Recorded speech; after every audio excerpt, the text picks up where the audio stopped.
welcome to another Citizen Remote Q&A session. I'm joined today with our Mauritius team, Albane Tioli.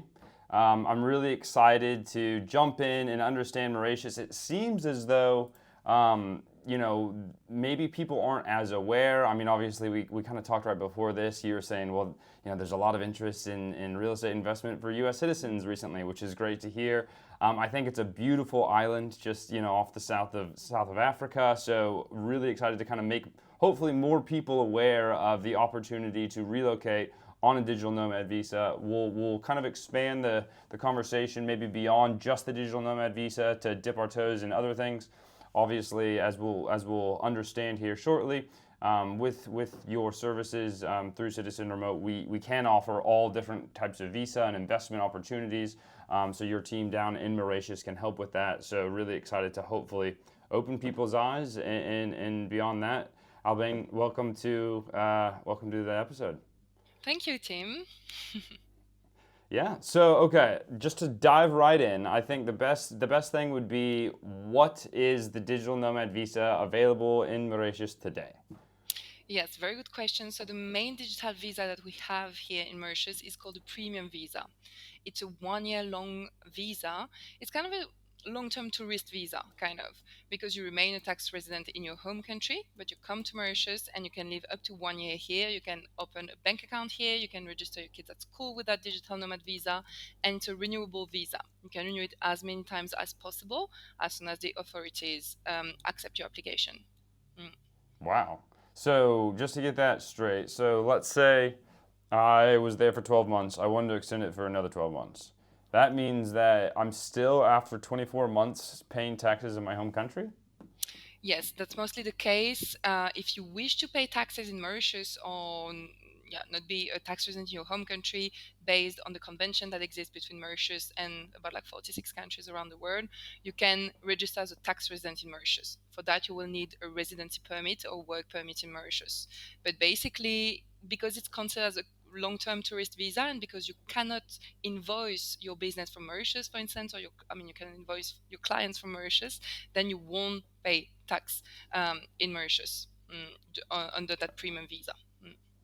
Okay, wow. And so is this digital visa for the 12 months that's extendable indefinitely, does that allow you that option to get residency should you want to? I mean, I'm not sure. We can maybe dive into the benefits or not of taxes in Mauritius, but I know a lot of people typically searching for kind of long-term setups might be interested in kind of that residency path. And so I was just curious if this visa does allow that opportunity.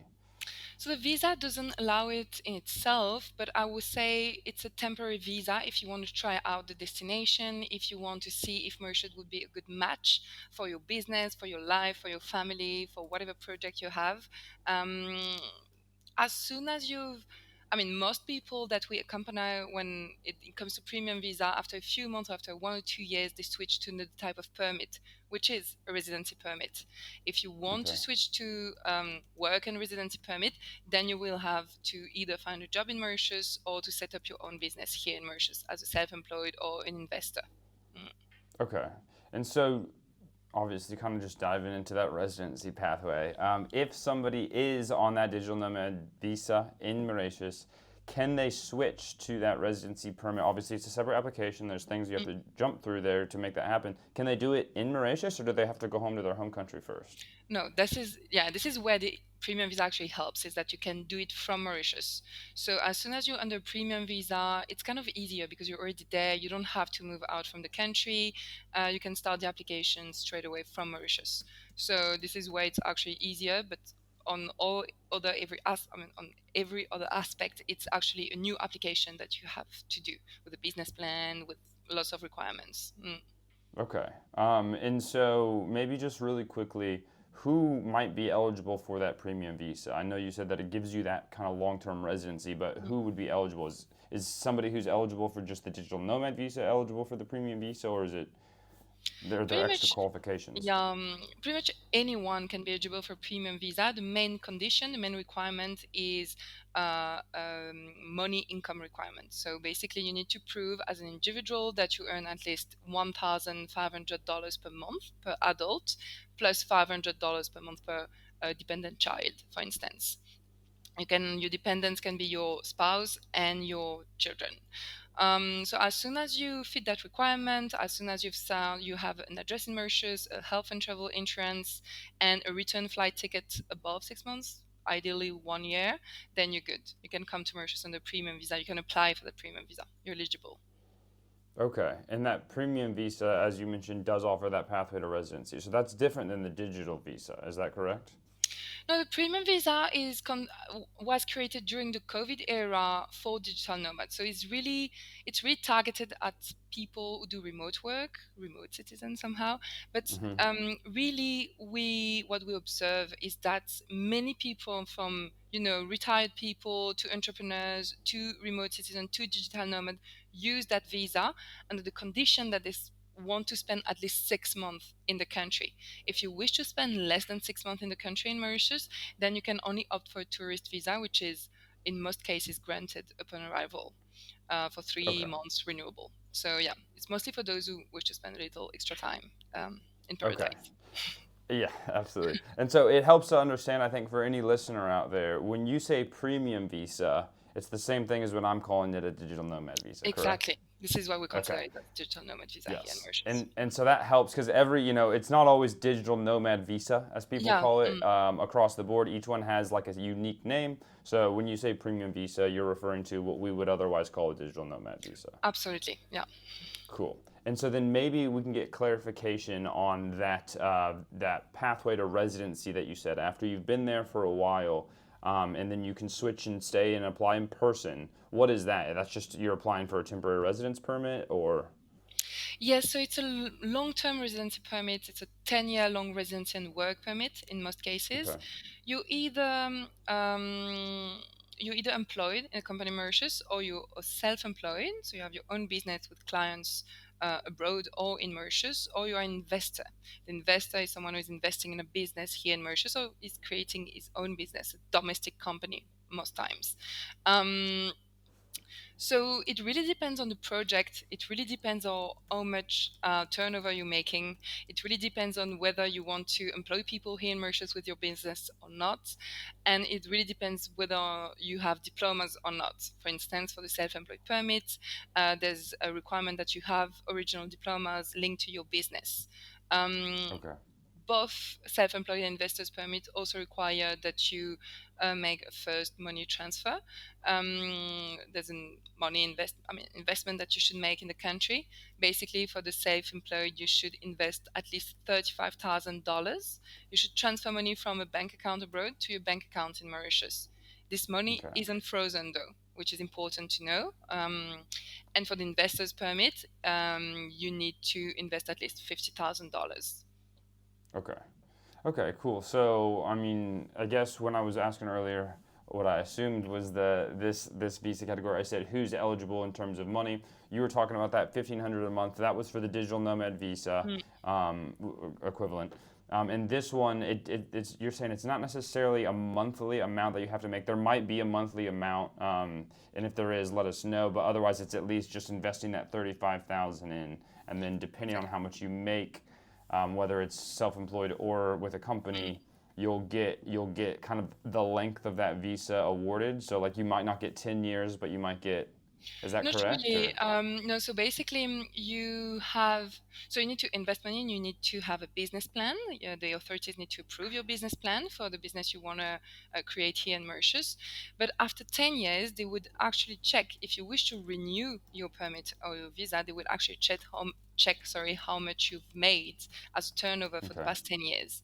So for the self-employed permits, the required turnover after the third year is $20,000 per year, and for the investor's permit, the required turnover is $80,000 per year. So it's Okay. really important to, when you have a business that you wish to set up in Mauritius, to actually talk to an expert and to talk to our tax expert, for instance, because what we really make the difference between self-employed and investor permit, so the creation, the incorporation of a domestic company, as we say here, would really be based on how much you make, what would be your taxes, and what type of business you're doing. Okay. And do you know, obviously, it sounds that when you're trying to apply for that long term residency, you're going to need to set up an entity in Mauritius. So it's not that you can have an entity abroad and use that, you'll have to reincorporate inside Mauritius.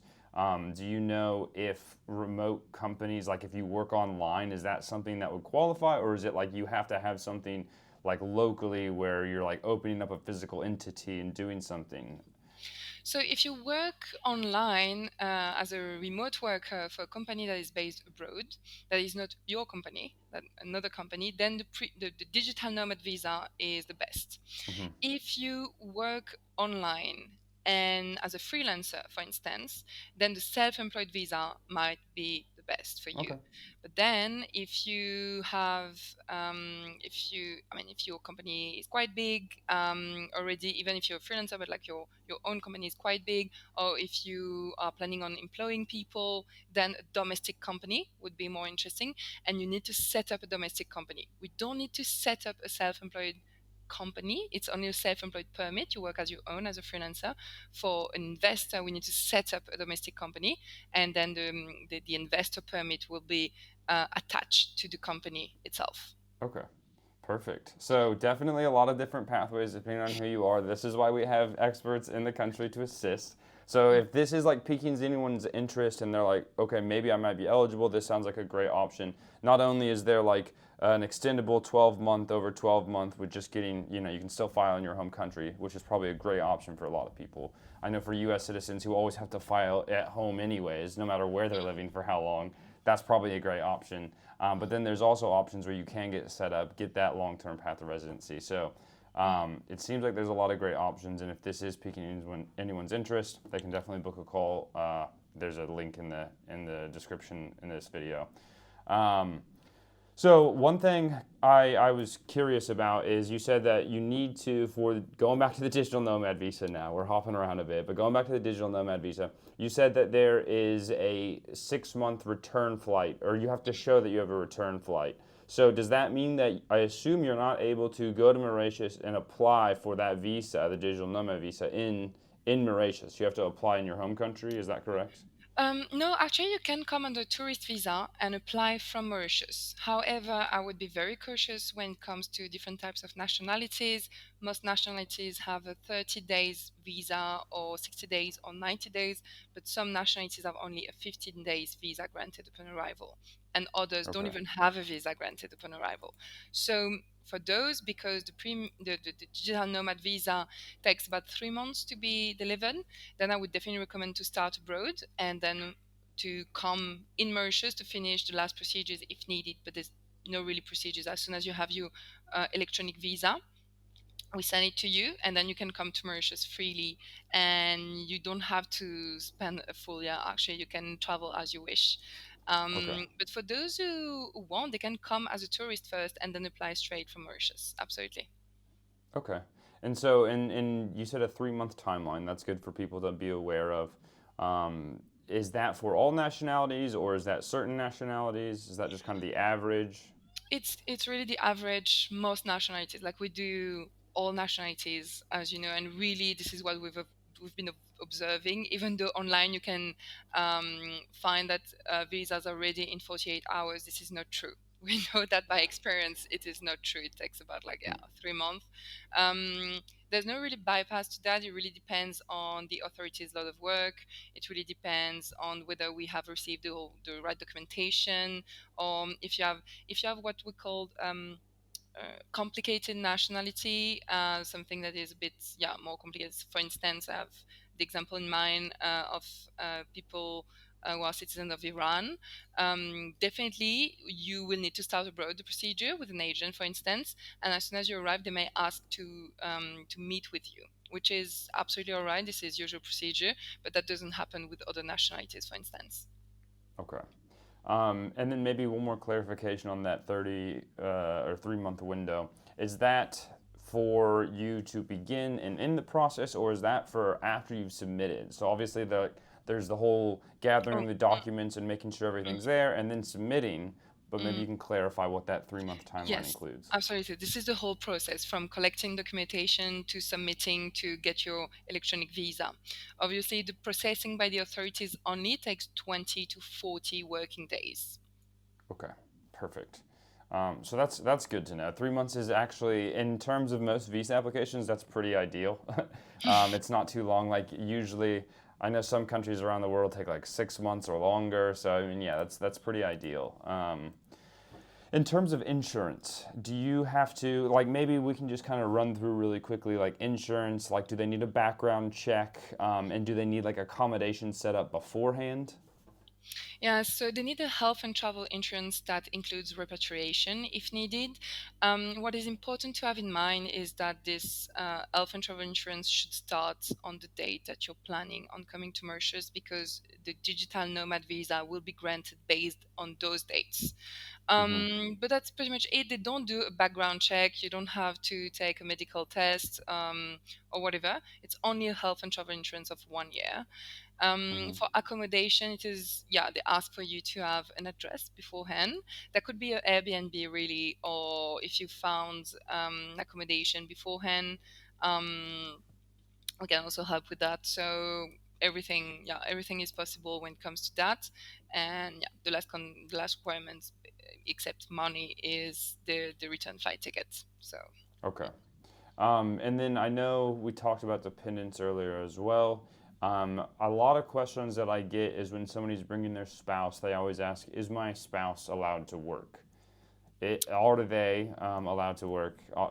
If both work remotely, obviously it's pretty well known that you can't come and your spouse can all of a sudden get a job in Mauritius. Like that's not mm, allowed because the original applicant isn't allowed to do that. But can their spouse work remotely if they're dependent on the DNV, digital nomad visa? yes, they can work remotely. Is considered as a spouse any person that you're married to, or your partner, or your common law marriage partner, if you have a certificate. So all these people can be your dependents.